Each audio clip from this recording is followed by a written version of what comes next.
Warriors versus the Briscoes. This code of honor was hilarious. Especially with Mark.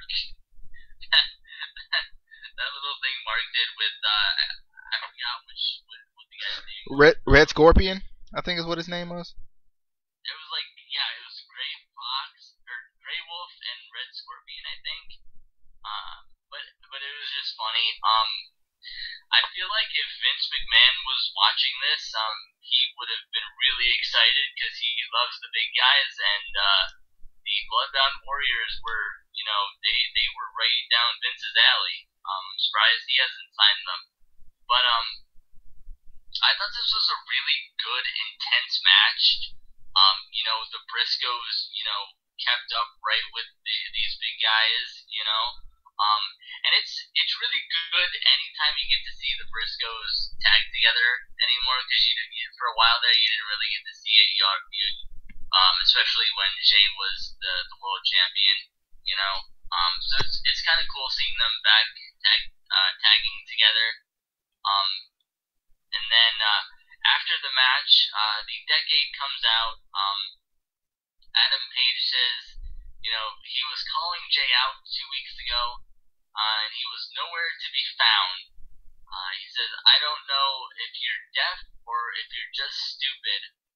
What's that saying of yours, man up? Maybe that don't mean nothing to you. Maybe you're a liar. Jay says, no offense, but I don't even know who the hell you are. He says, hey, pretty boy, if you're looking for a fight, we can do that right now. BJ Whitmer grabs the mic. He says, Jay Briscoe, you need to pump your brakes, buddy. Not here, not right now. So they set up a match. So next week, Jay will go one-on-one with Adam Page. I'm surprised they didn't make this a tag team match, or something like that. The Decade's gonna get involved anyway. So I'm kind of excited for this match, though. See what they do with this storyline going on. But any thoughts on this match or after the match? Yeah, I definitely was intrigued by this tag team match. First off, you said Vince hasn't signed him yet, but actually he has. We've seen him on the main roster a couple times. We were just talking about him just a few minutes ago. The Ascension, they were right here in Ring of Honor tonight. They were right. Can't even get it out. They were right there. They basically looked like the Jacked Ascension. Though. They looked like the huge Ascension. Like they looked like so. Those memes where it's like what Vince sees versus what we actually see. So we see the Ascension.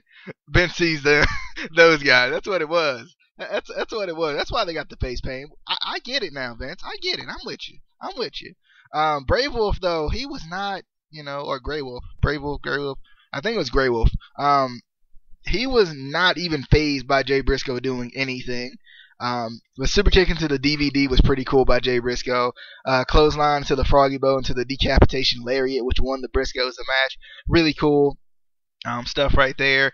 And after the match, I'm excited for Adam Page versus Jay Briscoe. I think it might be next week. Yeah, next week. I think it's interesting though that Page is one of those guys who wants to fight right now. Whereas Whitmer's like, no, we'll wait. And, if you looked at Page's face, he was like, no, I don't want to wait. So I think that's interesting. It's going to be kind of interesting looking at the Decade going forward. And I love how Kobe Carino, all that, he's been in the gym. He's been doing that bullshit. Because he was holding Adam Page back. Did you see him? He was Adam Page was hot and he was holding him back. And shout out to Kobe right there. Shout out to him. He's working hard. I don't care. I don't care what anybody says. Kobe Carino is working hard. Yes, he is. So next we get Donovan Dijak versus the man. The man. The best wrestler just ever Roderick Strong. Just saying, you know. So we know this is gonna be a jobber match for Donovan Dijak, but I'm gonna give you this match because you seem to love Donovan Dijak for some reason. I don't understand it. I don't get it. I really don't. What? How can you not love the future, the present of Ring of Honor? I don't know what the thing he does with his hands are. I have no idea. I don't know what he's opening to leave. I think it's like opening the curtain. I think that's what that is. I don't know what he's doing. I don't know if he's trying to fly away, but you know, it's growing on me. It's growing on me. But yeah, we got Donovan Dijak versus Mr. ROH. Love the shirt, by the way, the Triple Crown shirt. I've never seen it before, but he had the Triple Crown on the front, and then he had it was kind of like a crown on the back with TV, World, and tag titles on there, which was pretty cool. I thought that was a pretty cool little shirt he had on there. But Dijak was showing the power edge early here in this match. He wasn't letting Roddy hit anything that was going to take him down. Roddy was looking to take control, but Martinez provides the distraction that gives Dijak, it shifts it back in the other direction with Dijak. Roddy does, eventually get it going with a beautiful drop kick. Like, that man's so fast from move to move, it's ridiculous. Like, once he gets going and the moves start flowing, it's fun to watch, man. Like, I can't even describe it. Like, it's fun to watch. But nice little superplex to Dijak for 2. We get the jumping knee, but Dijak comes out back with the big boot for 2. Feast Your Eyes attempt into the, I'm going to call it the Triple Crown combination for the win. I didn't write down everything about it, but he hits the jumping knee, the super. He hits a lot of moves all in one, and he ended up with the sit kick, which I love that kick too. I thought this was a really good match. Dijak's really good. Come on, let's quit playing. Let's quit playing. I mean, we even got a chance to get Dalton Castle out of that tournament. So Dijak's got to be pretty good. If he can beat Dalton Castle, he's got to be pretty good. If he can outlast the Peacock, I think he could. He's pretty good. But after the match, Jay Lethal comes in and attacks immediately. The House of Truth gangs up. Roddy tries to kind of fight it off. And the numbers game gets the best of him, and War Machine comes out to help. Obviously, you have Hanson gonna battle Jay Lethal for the television title coming up soon. So that's kind of the significance there. So, any thoughts on Donovan Dijak, the future, going up against the present? I guess you could call him Roddy Strong, Mr. ROH, Roddy Strong.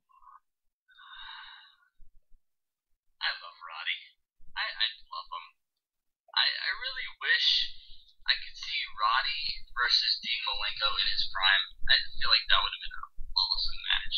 But anyway, I have to, fix what DJ was saying. He didn't get the facts straight. Because as usual, Roddy completely destroyed Dijak. He made him look like a little punk. It happened. It really did. If you didn't see the match, who are you gonna believe, me or him? Me. It happened. Incredible match though, winner, Roddy. And then after the match, Jay Lethal, that punk comes out because, Dijak can't do it by himself, so, they attack him. Then War Machine comes out to, help Roddy, even though Roddy doesn't need the help, but, they come out anyway, because, Roddy's kind of the man. But, he made him look like a punk. I'm just saying, that's really what happened. But let's move on. Let's move on to the main event of this show seemed really short compared to our last NXT review. We're already on the main event. But anyway, for the ROH World Tag Team Championships of the world. We get the returning Future Shock. Baby. Future Shock, baby. Versus the Addiction with Chris Sabin. Baby? I don't think that's a baby. I don't know. Extremely exciting seeing Future Shock back together. Competing for the tag team titles. Their teaming is amazing. The moves they do together are incredible. Um, the super kick by Cole on Daniels as Daniels was coming in the ring was epic. He just caught him right in the face. It's great. Um, good separation by the Addiction, kind of keeping. I think it was O'Reilly at the time from his corner. Um, I believe we did see an RKO out of nowhere by Adam Cole. Did you catch that RKO out of nowhere? Um, we saw a reverse figure four into an armbar into a Koji clutch. I couldn't tell where it began and where it ended. It was crazy. And it was, it was confirmed that Kyle O'Reilly can indeed get you in a submission from anywhere. Just anywhere. He did submissions. I didn't even know how he got them in. It was crazy. But Bennett and Taven come out, causing a distraction. So I kind of figured something was gonna go on, where Future Shock was either gonna get screwed out of the titles or something was gonna happen. I was surprised it wasn't Chris Sabin. Chris Sabin actually did stay out of the match, which was surprising. So the Addiction retained the titles. After the match, the Addiction and Sabin do attack Kyle. After the match, Bobby Fish comes out to try and help.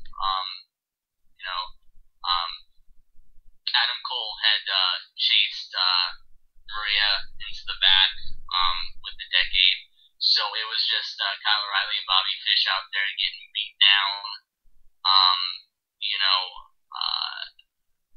After a while, the Young Bucks come out to help Fish and O'Reilly. Then the Kingdom come back out, and all hell just breaks loose. So I'm curious to see what they're gonna do with this. If they're gonna have all these tag teams kind of working together. It's a little confusing because there's kind of a bunch of storylines in one here, and it's like I don't know which ones they're gonna go with. Because you still have the issue with Adam Cole and the Kingdom, and then is Future Shock gonna stay together?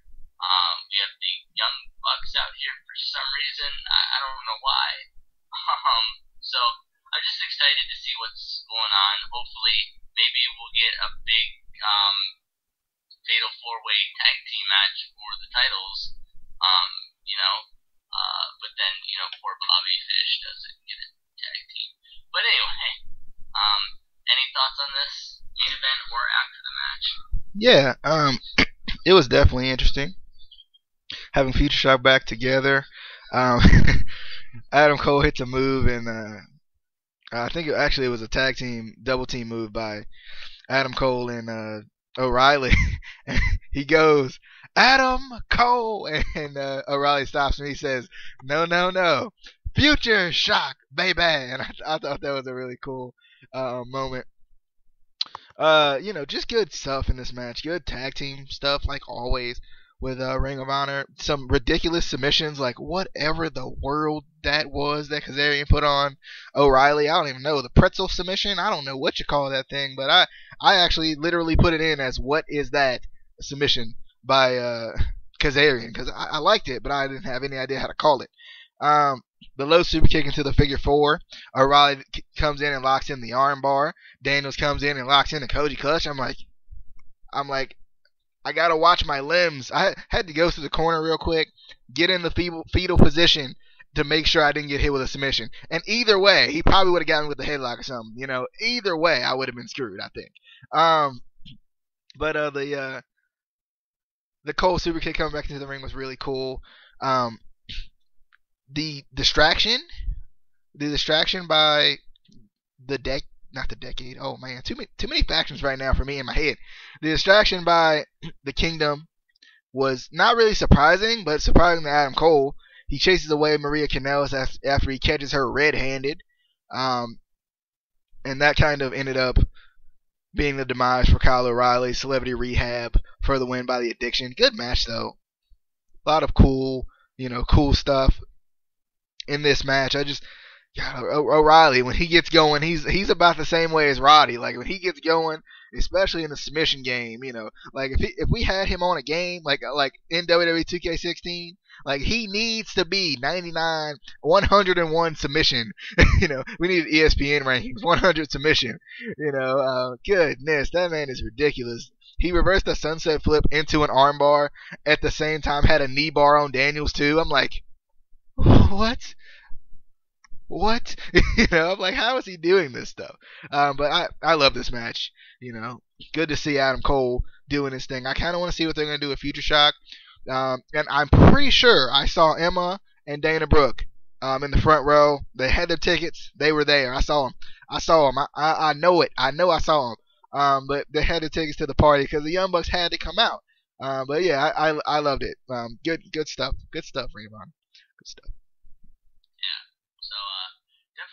Definitely a good show. After the long kind of disappointment of NXT a little bit, we got a good Ring of Honor show, which we usually get a good Ring of Honor show. So I'm excited for next week. Both shows, see what goes on. We got a bunch of exciting stuff coming up, even though there's not many big pay-per-views coming up. We got a lot of new stuff coming out apparently on WWE Network that I'm excited for. And then either today or tomorrow we're gonna do our TNA review, and we are just excited. And TNA kind of was a letdown for me too a little bit. I'm gonna be honest. But we'll get to that when we get to it, and hopefully maybe we'll do some other videos on the network as well, because there's some exciting shows coming out. I think that they've been advertising on the network. So that's going to be pretty cool. Any closing thoughts before we leave these fine peoples? Only closing thoughts. I want to thank the new subscribers. We got some new subscribers over the course of the last little bit, and I'm just really appreciative. If you haven't subscribed already, just push the button. If you're elsewhere watching this for some weird reason, why don't you come over to youtube.com/beastmode123100 and make sure that you hit that subscribe button, because we love you. We love you. We love you. Shout out to Ocean Blue 1900, Ninja Bunky, whatever that is. Jason DeRelox, and Mike Daniels. If you hear my echo, it's probably because Ryan is playing the recording for me right in my ear. So thank you, Ryan, for being a loyal customer and viewer of the show. Or Josh, whoever. I appreciate you guys, though. I really do. We will see you guys later. Casey, tell them to catch us on the flippity dippity. Tell them. Yeah, you better catch us on the flippity dippity, because it's not this side, it's the flippity dippity, and it's not here, it's then, and it's not here, it's the future. And I was going for a WWE Network thing, and it didn't work out. So here, now, forever, then, tomorrow, next week, sometime in the future. I don't know. But we will see you then, now, forever.